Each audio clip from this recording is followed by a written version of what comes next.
Baik, saudara, sambil nunggu. Sebelum dimulai, saya mau mengumumkan email, bagaimana ya? Email Sekretariat Reformasi Kepolisian dan nomor HP untuk WA. Jadi selama 1 bulan ini kami berharap mendapat masukan, ya, dan karena di HP kami masing-masing itu banyak sekali masukan. Nah, jadi kami bikin WA sendiri, WA sekretariat untuk menampung masukan baik yang tertulis maupun yang ya setebel-tebelnya kan bisa dikirim sekarang baik melalui email ataupun melalui WA. Nanti silahkan ditanya sekretariat ya, tapi nomor HP-nya 0813. Nah, coba dicatat dong. 0813 179 7771. 0813 1797 771. Nah, kami mengundang masyarakat luas yang mau berpartisipasi dalam memberi masukan, silakan kirim melalui WA atau email. Nah, email Sekretariat Reformasi Kepolisian gmail.com. Nah, nanti bisa di-share oleh sekretariat. Nah, saudara, hari ini kami mengadakan sekali lagi pertemuan pendapat umum dengan beberapa ormas. Ya, salah satunya YouTuber, Pepabri, ya, tokoh-tokoh. Cuman Pak Sunarko yang tidak hadir, tapi yang lain jenderal-jenderal hadir, dan juga YouTuber tokoh terkenal Refli Harun dan kawan-kawan. Masing-masing ini mengajukan surat permohonan untuk audiensi. Nah, salah satunya dari Refli Harun dan kawan-kawan. Ya, jadi ada surat. Nah, atas dasar surat permohonan itulah kami gabung dalam satu forum ini untuk ya mengadakan rapat dengar pendapat, ya kan? Nah, tapi khusus untuk Pak Refli dan kawan-kawan,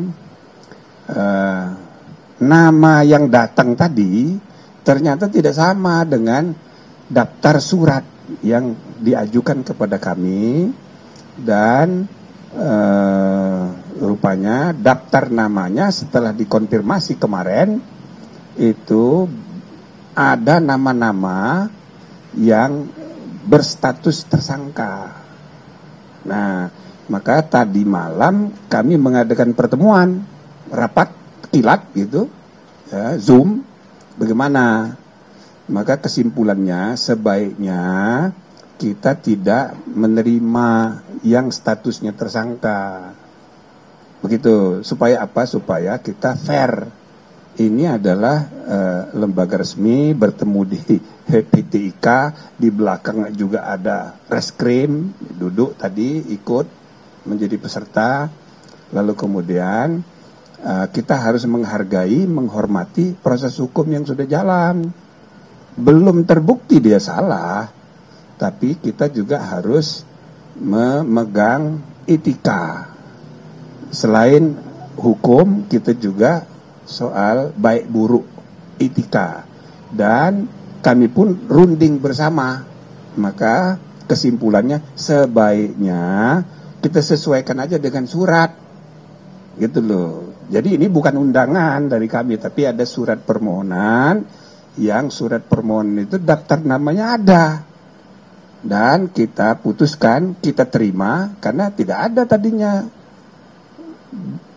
beberapa orang yang statusnya tersangka. Jadi sekali lagi saudara-saudara, kami sebagai Komisi Reformasi Kepolisian, kita harus memperbaiki kepolisian masa depan, tapi jangan terpaku pada kasus-kasus. Kasus-kasus itu boleh disampaikan, boleh, tapi kita tidak menangani kasus. Oke? Jadi kasus itu dijalankan untuk menawarkan kebijakan-kebijakan ya kan reformasi ke depan. Jadi bukan menangani kasus. Nah, jadi kesimpulannya oke, lebih baik 3 orang itu, bahkan tadi lebih ternyata 4 orang itu kita minta tidak ikut. Tadi malam saya sendiri sudah WA ke Refli Harun. Saya sampaikan ini kesimpulan rapat itu sebaiknya nggak usah. Jadi tolong dikasih tahu, nggak usah datang. Nah, lalu dia jawab, oh ini bagaimana, bisa nggak ini, oh ada alas. Ya saya bilang jangan, itu udah kesepakatan. Udahlah, yang penting you sampaikan saja aspirasi sekeras-kerasnya, kita dengar. Nggak usah ragu-ragu, nggak usah takut-takut, ngomong aja sekeras-kerasnya, pakai teriak-teriak boleh. Bicarakan bagaimana memperbaiki kepolisian dengan kasus ijazah palsu, boleh silakan. Cuma orangnya nggak usah hadir. Saya sampaikan begitu. Nah, ternyata kalau menurut dia tadi, dia tidak beritahu kepada yang 3 orang, Roy Suryo, Tifa Fauzia, sama Rismon, tidak diberitahunya. Maka tentu saja kaget ini kan, Tifa, ya kasihan juga.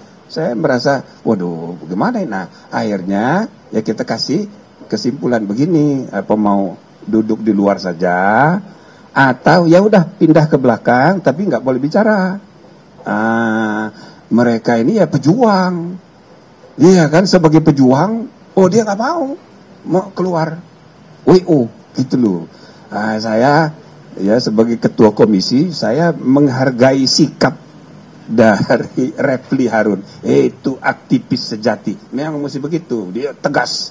Ya cuma kita harus menghormati juga, komisi ini sudah bersepakat, yang tersangka jangan, walaupun aspirasinya kita dengar, nanti kita bicarakan. Misal tadi ada ibu apa tadi menyampaikan tentang kasus Tifa, kasus ijazah palsu, lalu juga Pak Faisal bicara solusi, misalnya ada solusi, saya tanya, ya oke, kita dengar solusinya gimana menurut Anda urusan ijazah ini, ya kan? Saya cerita, saya ketua MK pertama tahun 2004, pertama kali ya Pilpres dan pemilihan umum yang perselisihannya dibawa ke MK. Itu banyak sekali kasus ijazah palsu, banyak sekali, gitu loh. Maka tahun 2004 itu syarat menjadi caleg itu SMP. Nah, maka atas dasar pengalaman itulah kami menyarankan kepada pemerintah supaya ditingkatkan dong, jangan SMP, jadi SMA. Maka tahun 2009 pemilunya itu syarat caleg itu SMA. Ternyata tetap banyak juga ijazah palsu itu. Dan kemarin terakhir 2024, 20 tahun kemudian, terakhir kasus pilkada kemarin, dari 40 yang disidang substansinya oleh Mahkamah Konstitusi, 7 diantaranya berkaitan dengan ijazah palsu. Jadi saudara, ijazah ini adalah ya masalah serius di Indonesia ini. Jadi mudah dipakai untuk alat persaingan politik. Dan yang kedua, ini tandanya administrasi perijazahan kita, administrasi, organisasi, dan lembaga publik pemerintahan kita masih sangat buruk. Maka saya tanya kepada teman-teman yang hadir ini termasuk Faisal, Askaba, apa solusinya? Coba dipikirkan, kita mau bantu walaupun mereka tidak hadir. Karena ketidakhadiran itu karena kesepakatan kami harus dihormati. Ya, bukan kalau ketemu saya pribadi, ketemu Pak Mahfud, boleh, nggak ada masalah. Tapi rapat tadi nggak bisa, kami udah putus gitu loh. Nah, muncul ide-ide, antara lain misalnya Pak Asgab tadi mengusulkan, bagaimana bisa nggak mediasi? Oh, pas itu, coba tanya dulu, mau nggak mereka dimediasi? Ya kan? Baik pihak Jokowi dan keluarga maupun pihak Roy Suryo dan kawan-kawan, mau nggak dimediasi? Nah, jadi status tersangkanya tetap, ya kan? Tapi dimediasi dulu. Kalau misalnya ditemukan titik temu, ya kan? Ya bisa tidak dilanjutkan pidananya. Tapi kalau seandainya tidak berhasil, ya lanjut kan nggak apa-apa. Tidak ada forum lagi yang bisa membuktikan keaslian atau tidak aslinya. TUN tidak bisa, Perdata sudah di Solo, ya tinggal pidana. Nah, kalau mau, ya penal, mediasi penal namanya, sesuai dengan Filsafat KUHP dan KUHAP yang kemarin disahkan, yaitu restoratif justice.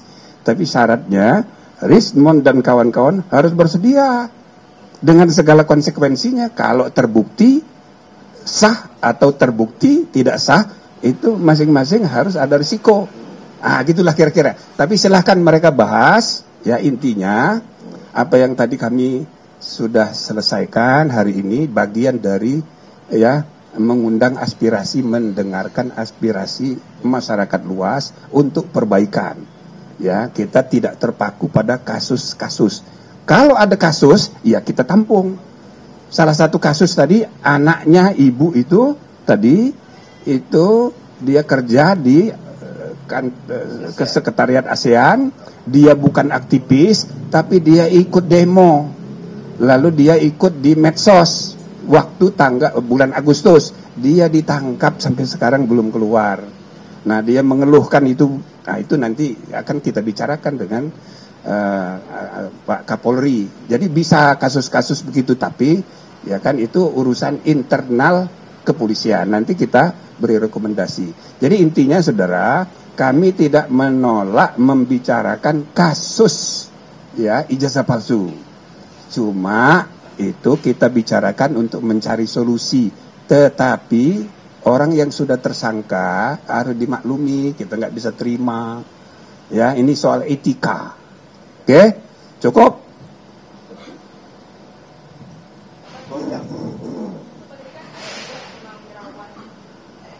Ada. Ya, mereka punya aspirasi sebagai purnawirawan untuk perbaikan polisi, karena mereka kan juga sekarang sudah jadi warga sipil, ya kan? Ya, tidak apa-apa kita diskusi perspektif alumni TNI, ya tentang kepolisian. Kan saya bercanda aja, karena ada juga perspektif alumni polisi tentang TNI, ya kan? Apa-apa diskusi, ya kita tukar pikiran mengenai perbaikan Polri. Jadi masukannya bagus semuanya. Oke, kita terima, nanti kita petakan.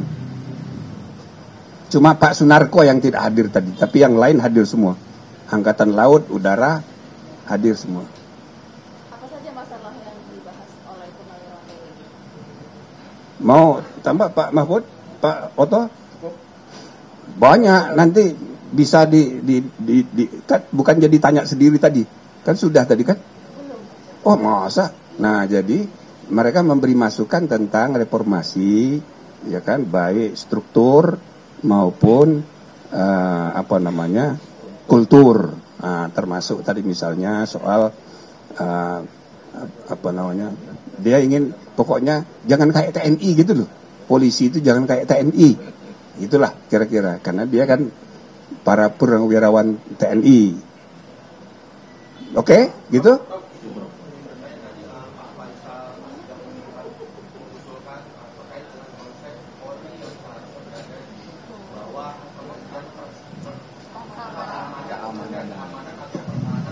Iya, itu banyak di mana-mana, tapi bagus. Jadi kita tampung tadi, tapi kan kami belum putuskan. Ya kan, alternatif aja. Alternatif begini, begitu kan, supaya kalau TNI, ya kan, sering dibilang kok TNI di bawah Kementerian Kemhan, Polri kok langsung di bawah Presiden. Nah, ini ada kata-kata di bawah, itu keliru. Itu yang menyesatkan, baik di lingkungan TNI maupun di lingkungan Polri, salah menggunakan kata di bawah. Bedakan antara subordinasi dengan koordinasi. Semua lembaga itu di bawah Presiden. TNI itu bukan bawahan Menteri Pertahanan. Panglima TNI itu adalah ya langsung di bawah Panglima tertinggi. Nah, tapi dia berkoordinasi dengan Kemhan dalam urusan apa? Misalnya anggaran, misalnya urusan rekrutmen, misalnya gitu-gitu, ya. Nah, polisi dulu, ya kan, karena pemisahan dari TNI memang tidak ada, karena di konstitusi kan ada Kementerian Pertahanan, polisi kan tidak ada, maka muncul ide, bagaimana kalau dibikin Kementerian Keamanan, satu ide, tapi ada ide yang lain, bagaimana kalau kita memperkuat Kompolnas untuk urusan seperti Kemhan itu. Jadi rekrutmen di DPR nggak perlu persetujuan DPR, langsung presiden, tapi yang mengusulkan Kompolnas. Kompolnasnya diperkuat, fungsi pengawasan, misalnya gitu. Ada lagi usul lain, ini dibagi aja untuk penegakan hukum, koordinasinya Menteri Hukum, koordinasi yang itu Menteri Dalam Negeri. Walhasil banyak itu alternatif. Ya, enggak apa-apa, nanti kami bahas. Oke? Sabar. Ya, ini presiden sangat sibuk, jadi kami lagi berunding bagaimana baiknya tidak usah pakai pelantikan. Itu cukup diambil sumpah internal saja di depan ketua komisi. Itu cari caranya, karena dibayangkan ini harus ada pelantikan lagi kayak kemarin. Masa kami sudah dilantik langsung oleh presiden, tambahan satu, enggak. Nah, jadi kami lagi lobby meyakinkan Sekretariat Negara supaya tambahan satu orang, ibu tokoh perempuan, itu cukup mengucapkan sumpah, disaksikan oleh para anggota lain, dipandu oleh ketua. Ya, tapi belum kelar. Oke, cukup? Kisi-kisi dari sosoknya dari mana, Prof? Pokoknya perempuan, tokoh nasional, top. Dari sipil atau? Sipil, ya. Jadi kan kalau ini dibahas hanya menerima usulan dari pihak luar terkait dengan Mas Polri ini.